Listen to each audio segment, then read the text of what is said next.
მოგესალმებით, ეთერშია გურიის ახალი ამბების სტუდიაში თქვენთვის ნინო ვაშალომიძე მუშაობს. დღეს საქართველოს 60 ქულა ავტოკეფალური მართლმადიდებლური ეკლესია წმინდა ნიკოლოზ სასწაულმოქმედის ხსენების დღეს აღნიშნავს.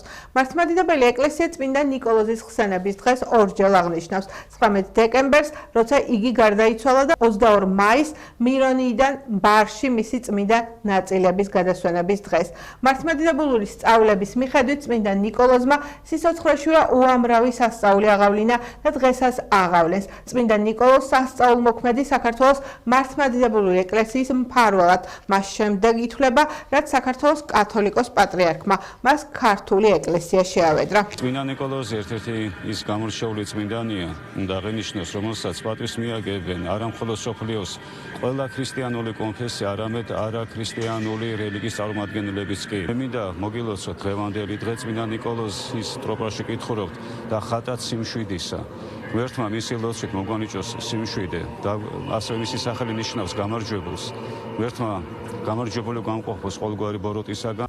ოპოზიციონერმა პოლიტიკოსმა ზურაბ ჯაფარიძემ საპატიმრო დღეს 19 დეკემბერს დილით დატოვა.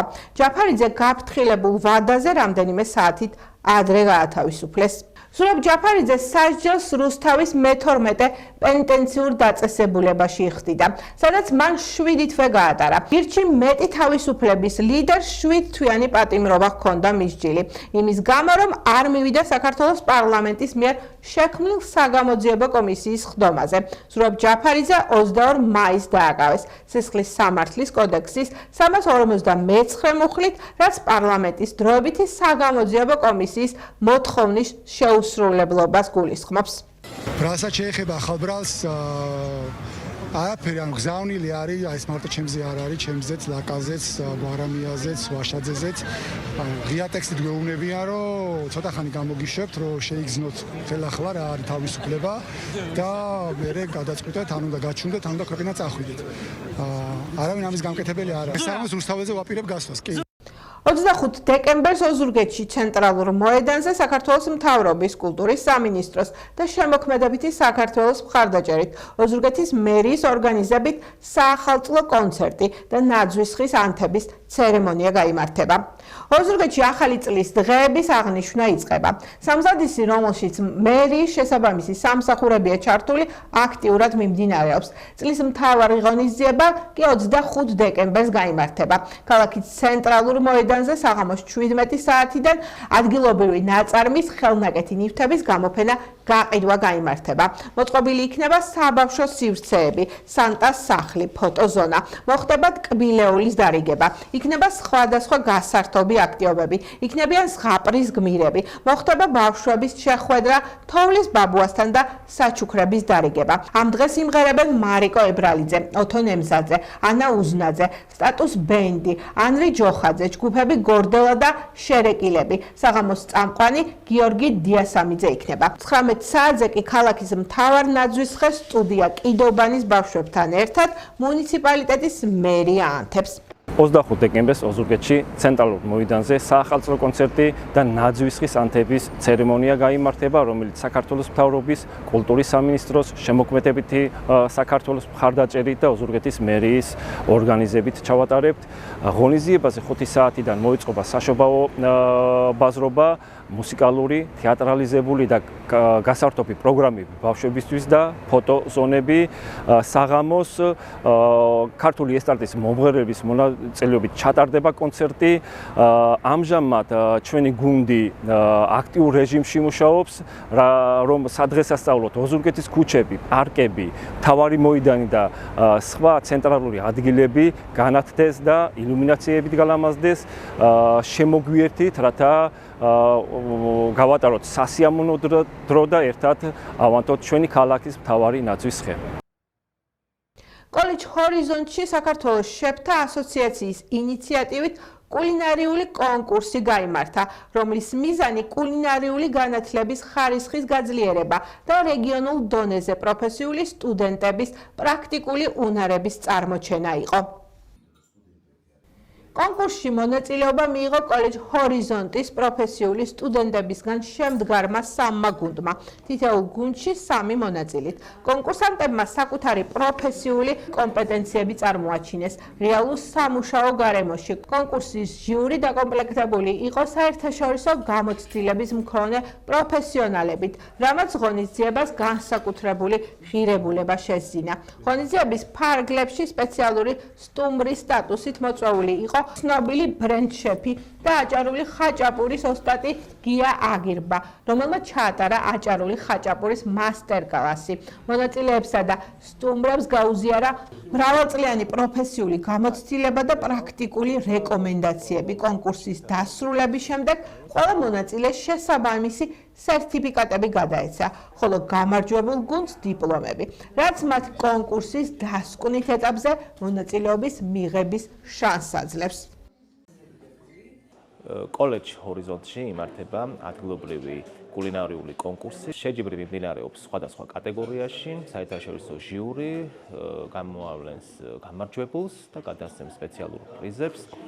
სტუდენტების ჩართულობა აუცილებელი და მთავარია ოზურგეთის კულინარიის განვითარებაში. მუნიციპალიტეტის მხრიდან ყოველთვის იქნება მხარდაჭერა მსგავსი სახის ღონისძიებებს. სადღესასწაულოა დღეს კოლეჯ ჰორიზონტში, თუმცა საკონკურსო განწყობაც იგრძნობა, რადგანაც საქართველოს შეფთა ასოციაციის მხარდაჭერით კოლეჯში დღეს არის კულინარიული კონკურსი. ღონისძიება მნიშვნელოვანია პროფესიული განათლების პოპულარიზაციისთვის და კერძოდ კულინარიის როგორც ერთ-ერთი მნიშვნელოვანი დარგის პოპულარიზაციისთვის და ჩვენი სტუდენტები დიდი სიხარული ჩაერთენ ამ პროცესში. ჩვენ მოხარულები ვართ, რომ ვართ დღეს ოზურგეთის კოლეჯ ჰორიზონტში, სადაც სტარდება სტუდენტური კულინარიული კონკურსი სტუდენტებს შორის, რომელიც უკვე მერვე კონკურსს ითვლის ჩვენი ასოციაციიდან. ჩვენ ვართ საქართველოს შეფთა ასოციაცია, რომელიც 5 თვეა, რაც საქართველოში შემოვიდა და ჩვენ შევძელით, რომ საქართველო გაგვეხადა 111 ქვეყანა მსოფლიო შეფთა ასოციაციის წევრად. ძალიან დიდი მნიშვნელობა აქვს ასეთ კონკურსებს, რადგან ეს პირველ რიგში გვაძლევს შესაძლებლობას თუნდაც პირველი ის, რომ უფრო მეტი ინტერესი გამოვიწვიოთ გასტრონომიული მიმართულებით, უფრო დავხვეწოთ ჩვენი სტუდენტების შესაძლებლობები და მათი გამოცდილებები, რადგან ჩვენი ბოლო მიზანი არის ის, რომ მივაღებინოთ მსოფლიო დონის კონკურსებში მონაწილეობა ამ სტუდენტებს და ყველა მოყვარულ დაინტერესებულ გასტრონომიულ პირებს. აი ჩვენ უკვე მეხუთე თვეა, რაც ესე ვთქვათ გავწევრიანდით სოფლიო შეფთა ასოციაციაში, საქართველოს შეფთა ასოციაცია და უკვე ჩვენ ეს არის მე-7 ღონისძიება არის კოლეჯების საქართველოს მასშტაბით მე-7 ღონისძიება არის. ეს არის უნარების განვითარება არის და გაღრმავება ბავშვებისთვის, ახალი გამოცდილება არის, თვითონ ემოციები არის, რომლებსაც კი არ შეზიზღდებათ ეს საქმე პირიქით, ორმაგად და სამმაგად, ესე ვთქვათ, შეუყვარდებათ.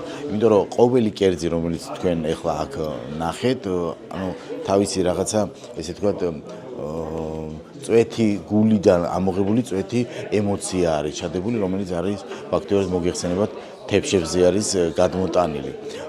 გამოცდილება ეს ერთი, ურთიერთობა ეს ორი, იმიტომ რომ ჩვენ გუნდურ შეჯიბრებებს ვატარებთ, სადაც გუნდში 3 ბავშვი მონაწილეობს, პლუს მოусმენენ უკვე მსაჯების შეფასებას და დაინახავენ თავიანთ თავში რა შეცდომა დაუშვეს. ეს შეჯიბრი არ არის რომელიმე ერთი გუნდი ან მეორე გუნდი, რომ ეჯიბრებოდეს, აქ ხდება შენ თავთან შეჯიბრი ხდება, რამდენად შენ შეგიძლია ეს საქმე და რამდენი გაქვს კიდე სამომავლოდ გამოსასწორებელი, რომ უფრო გემრიელად მოამზადო ეს კერძი. ძალიან მნიშვნელოვანია მსგავსი კონკურსები ჩვენი პროფესიული განვითარებისთვის. გარდა იმისა, რომ კერძზე გვაქვს ძალიან ბევრი ნამუშევარი, ასევე დროში უნდა ჩავეტიოთ ასევე შეფები გვაძლევენ რეკომენდაციას, რა გამოვასწოროთ, რა უნარებზე გვაქვს სამუშაო და ძალიან სასიამოვნო იქნება თუ ხშირად ჩატარდება ესეთი კონკურსები ჩვენი პროფესიული განვითარებისთვის. მერაბ ბერძენიშვილის სახელობის თანამედროვე სახვითი ხელოვნების ცენტრმა მორი გამოფენას უმასპინძლა. ამჯერად ოზურგეთის საგამოფენო სივრცე ბათუმელი მხატვრების ვაჟა და გელა გორგილაძეების ნამუშევრებს დაითმო და გამოფენაც მათ ხსოვნას მიეძღვნა. ჟანრობრივი მრავალფეროვნება და მეტყველი ფერები. ვაჟა და გელა გორგილაძეების საინტერესო ნამუშევრებმა დამთვალიერებლებში აღფრთოვანება და სასიამოვნო ემოციები გამოიწვია. მხატვარი ძმების შემოქმედება ბათუმში არაერთ საინტერესო და ცნობილ ლოკაციას მოიცავს. გელა გორგილაძე 2021 წელს, ხოლო ვაჟა გორგილაძე 2023 წელს გარდაიცვალა. დღეს გვაქვს ბედნიერება, რომ მასპინძლოთ ბათუმელ მხატვრებს, ძმები, ვაჟა და გელა გორგილაძეები, სამწუხაროდ ისინი გარდაცვლილები არიან. საკმაოდ ნიჭიერები და საკმაოდ წარმატებული ხალხია აჭარაში, მაგრამ ისინი არიან დედით გურულები და ნახევარი ცხოვრება აქ აქვს გატარებული, განსაკუთრებით ვაჟა ადრე აქ ცხოვრობდა წითელმთაში. ძალიან მნიშვნელოვანია ამ გამოფენის გაკეთება ჩვენთვის, პატივია რა თქმა უნდა. აი როგორც ხედავთ, წარმოდგენილია ვაჟას მხრიდან გობელენები, საკმაოდ დიდი ზომის ნამუშევრები, ასევე გელასგან თავისი ესთეტიკა, როგორც ხასიათდება ბატონი გელა თავისი გრაფიკული ნამუშევრები და ფერწერული ნამუშევრები, სადაც ასახულია ძველი ბათუმი და ახალი ბათუმიც ასევე, ის უბნები და ძალიან ლამაზი გამოფენაა ჩემის აზრით, ძალიან ესთეტიური და ყველაფერს ამას წინ უძღვის ის, რომ ცოტა მისტიური საკითხია, რომლებიც შეიძლება ასე ითქვას, რომ სიზმარი მქონდა, სადაც ისინი მეუბნებოდნენ, გურიაში ჩემ დედულეთში უნდა გავაკეთო გამოფენაო. ამან განაპირობა ის, რომ მივმართე ოჯახს, სახელდახელოდ შევაგროვეთ ნამუშევრები და დღეს გვაქვს ეს წინვალე დღესასწაული, როცა ჩვენ შეგვიძლია მაცულეს მოვეფეროთ. მე აღფრთოვანებული ვარ. ძალიან ამ ლამაზი დღე და მძიმე დღეა ჩემთვის, რომ ჩემი მეუღლე და ჩემი მაზლი არ არიან და არ ესწრებიან. მათი ოცნება იყო, რომ ერთად გაეკეთებოდათ გამოფენა და ყოფილიყო დედულეთში. ეს არის დედულეთი, ჩემი მეუღლის და ჩემი მაზლის რა თქმა უნდა და ეს ყველაფერი ბატონო ავთანდილმა თავი მოაბა. ძალიან დიდი მადლობელი ვარ ამ პიროვნების, რა არ გადამყვა, ჩამოვიდა ეს ნამუშევრები მან თვითონ წამოიღო, მან თვითონ ყველაფერი ასე წესრიგი და მოვედი გამზადებულ გამოფენაზე და ძალიან დიდი მადლობელი ვარ აქ მომუშავე ყველა თანამშრომელს. გურულებისთვის მოტანა და გამზადება და ჩვენება, რომ ესეთი ერთ-ერთი პიროვნება იყო ჩემი გელა და ვაჟა, ძალიან მახარებს, რომ ესე ლამაზი საღამო შედგა. ოზურგეთის მუნიციპალიტეტის კულტურისა და მოსწავლე ახალგაზრდობის ცენტრში მუსიკალური ფესტივალის იმღერე რამე ფინალი გაიმართა. ფესტივალის იმღერე რამეს მიზანია საბავშვო და ახალგაზრდულ თემატიკაზე შექმნილი საესტრადო სიმღერების პოპულარიზაცია, ბავშვებისა და მოზარდი თაობისთვის მუსიკალური ასპარეზის შექმნა და მათი ნიჭიერების წარმოჩენა, ხელშეწყობა და წახალისება. ფესტივალში მონაწილეობა მიიღეს როგორც ინდივიდუალურმა შემსრულებლებმა, ასევე დუეტებმა, ტრიოებმა, მომღერალთა გუნდებმა. ფესტივალის ბოლოს მონაწილეები სხვადასხვა ნომინაციაში დაჯილდოვდნენ. ყველა მონაწილეს დიპლომები და სიმბოლური პრიზები გადაეცათ. ძალიან მეხარი ამ კონკურსში მონაწილეობის მიღება და ძალიან კარგია. უფრო გამოცდილი გავხდი და უფრო თავისუფლად გამოვდივარ სცენაზე და არ მეშინია და არ ვღელა. მე პირველად არ ვიღებ ამ კონკურსში მონაწილეობას. ვიღებ რამოდენიმე ჩემი გამოსვლა იყო აქ და ძალიან მოვწონვა ხალხს და ბევრი მათგანი მიცნობს. ამიტომაც ძალიან მიხარია, რომ ამ კონკურსზე გამოსვლა მიწევს და ძალიან მიხარია, რომ უნდა ვიმღერო და იმედია ხალხს ძალიან მოვეწონები ჩემი ნამღერი. ჩემთვის ეს კონკურსი არის ჩემი ცხოვრებისთვის დიდი გამოწვევა. ძალიან კმაყოფილი ვარ და ეს დიდი გამოცდილება არის ჩემთვის დავძლია კომპლექსების სცენაზე გამოსვლის და როგორც მომღერლისთვის ძალიან მომწონს.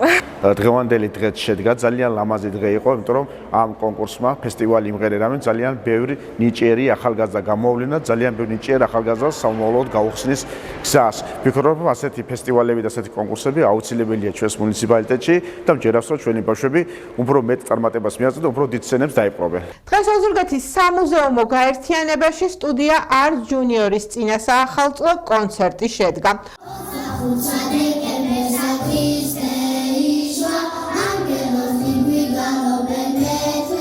2026 წელი მაია თოთიბაძემ და Art Junior-ელებმა ტრადიციისამებრ კონცერტით გააცილა.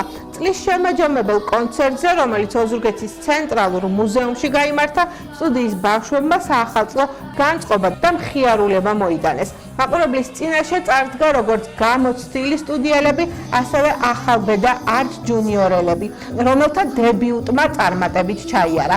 ერთმანეთს უცხოური და ქართული სიმღერები, ასევე რიტმი, ხანგი და განწყობები ენაცვლებოდა. შესრულდა როგორც ჯგუფური სიმღერები, ასევე დუეტები და ინდივიდუალური ნომრები, რომლებსაც მაყურებლის აპლოდისმენტები დაიმსახურეს.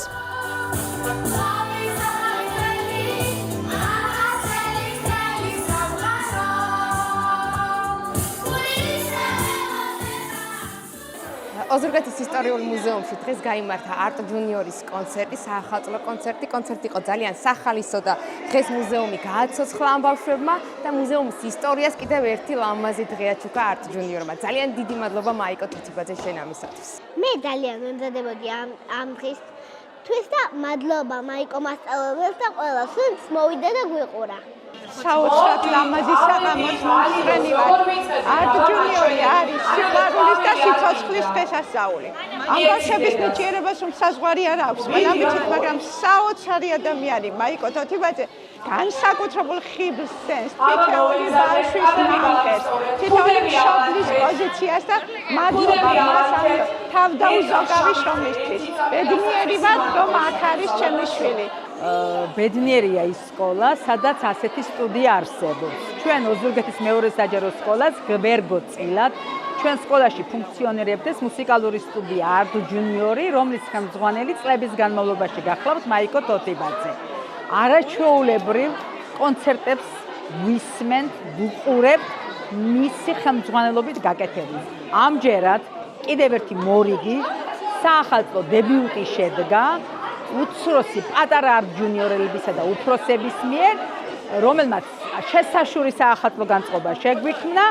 მე ვამაყობ დღევანდელი დღით, მინდა მადლობა გადაუხადო მაიკო თოთიბაძე. მეორე საჯარო სკოლასთან არსებულმა სტუდიამ არტ ჯუნიორი ჩემთან ერთად გადავწყვიტეთ, რომ ეს დღე გაგველამაზებინა და ახალი წლის მოსვლა, ასე ვთქვათ, მიგვენიშნებინა ადამიანებისთვის, რომ ძალიან მალე, სულ მალე შემოაბიჯებს 2026 წელი.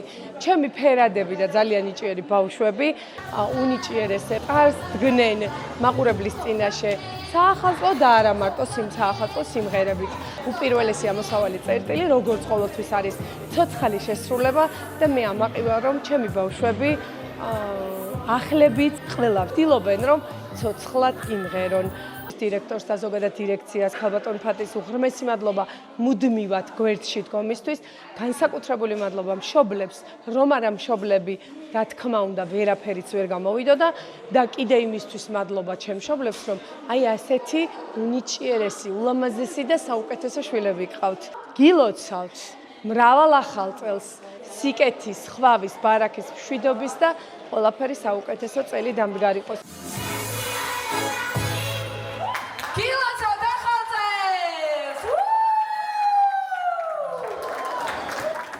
ეს გახდა ჩემ ხალხთ არსებული ბოლო ინფორმაცია. მე მომავალ შეხვედრამდე გებშտობებით, კარგად გრძანდებოდეთ.